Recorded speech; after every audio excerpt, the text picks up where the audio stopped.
Nusantaraya, kesalahan fatal akibat pecundang Reformasi 1998.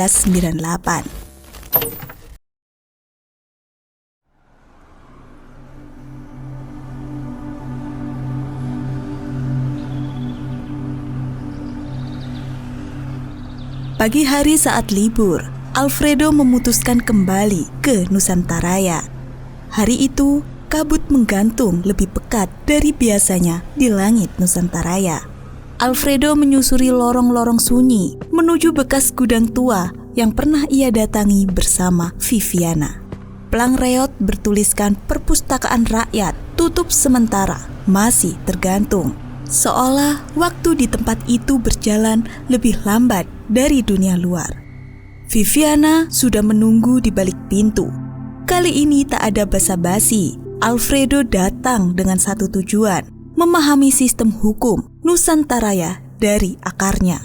Aku mau tahu apa yang sebenarnya jadi sumber tertinggi hukum di negeri ini. Viviana menatapnya lekat, lalu berjalan menuju rak paling dalam, menarik sebuah laci tua yang berderit saat dibuka. Di dalamnya tersimpan 5 dokumen berdebu yang tertata rapi. Ini dia, katanya lirih. Undang-Undang Dasar 1945, naskah asli, dan 4 kali amandemen. Alfredo mengernyit melihatnya. 5 dokumen. Aku harus baca semuanya. Viviana mengangguk pelan, lalu menambahkan, tapi ada satu versi yang bisa mempercepatmu memahami semuanya. Undang-Undang Dasar 1945 dalam satu naskah. Semua perubahan sudah dirangkum dan ditata ulang. Ia menyerahkan satu buku tipis berwarna pudar. Baru membuka halaman awal, mata Alfredo langsung tertahan. Pasal 1 ayat 2, kedaulatan berada di tangan rakyat dan dilaksanakan menurut Undang-Undang Dasar. Alfredo menatap kalimat itu lama. Lucu ya, gumamnya sambil tertawa kecil. Rakyat yang berdaulat tapi dilaksanakan oleh benda mati. Kertas ini sesuatu yang bisa dicetak ulang, diam, bahkan diubah seenaknya. Ia tertawa lebih keras. Benda mati ini jadi pelaksana kedaulatan rakyat.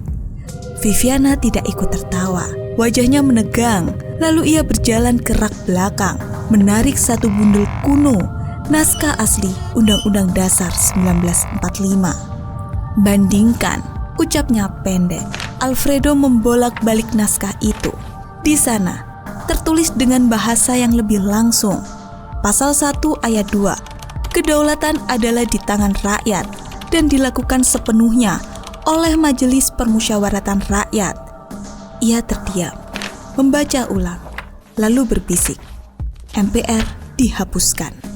Viviana menggeleng. Tidak dihapus, tapi diturunkan. Dulu, majelis itu adalah pemegang kekuasaan tertinggi negara, di atas presiden, di atas semuanya, sebagai pemegang mandataris rakyat. Tapi kini, ia hanya satu dari sekian banyak lembaga tinggi. Presiden bahkan tak bisa lagi diganggu-gugat oleh MPR. Alfredo duduk di lantai, membandingkan 2 versi pasal itu di hadapannya. Viviana melanjutkan dengan suara pelan. Dulu, presiden hanyalah pelaksana pemerintahan, tapi sekarang dia adalah kepala negara sekaligus kepala pemerintahan. Dia mengendalikan kekuasaan legislatif lewat partai dan menjadi eksekutif sebagai presiden. Bahkan bisa mempengaruhi yudikatif melalui jabatannya. Presiden jadi superpower. Viviana mengangguk. Ya, dan itu bukan kebetulan.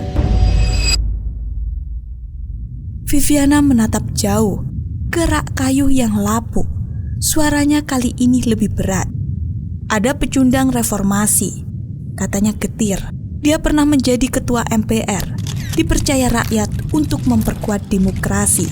Tapi dia justru membiarkan amandemen berjalan tanpa arah yang jelas. Ia bukan menghapus MPR karena tak layak dipercaya, tapi karena tak tahu cara mengembalikan marwahnya. Jadi, perubahan itu bukan karena idealisme, tapi kompromi pejabat. Tanya Alfredo. Viviana mengangguk pelan. Tahun 1998, saat negara sedang rapuh dengan alasan muak dipimpin pemimpin otoriter, semua orang berlomba membentuk ulang dasar hukum. Tapi tidak semua yang membentuk itu punya visi jangka panjang. Beberapa hanya ingin meyakinkan partai, menyenangkan pemodal, atau mengamankan kekuasaan. Alfredo menutup bukunya. Wajahnya pucat. Ini lebih dari sekedar korupsi. Ini amputasi struktur. Rakyat dipaksa percaya mereka berdaulat, padahal pelaksanaannya bukan mereka dan bahkan alat pelaksanaannya bisa dimodifikasi untuk siapapun yang sedang berkuasa. Viviana berjalan ke jendela kecil, memandang langit kelabu Nusantaraya.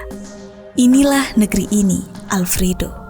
Rakyat berteriak kedaulatan di tangan kami, tapi tangan mereka terpotong dan kekuasaan sudah berpindah ke balik meja elit.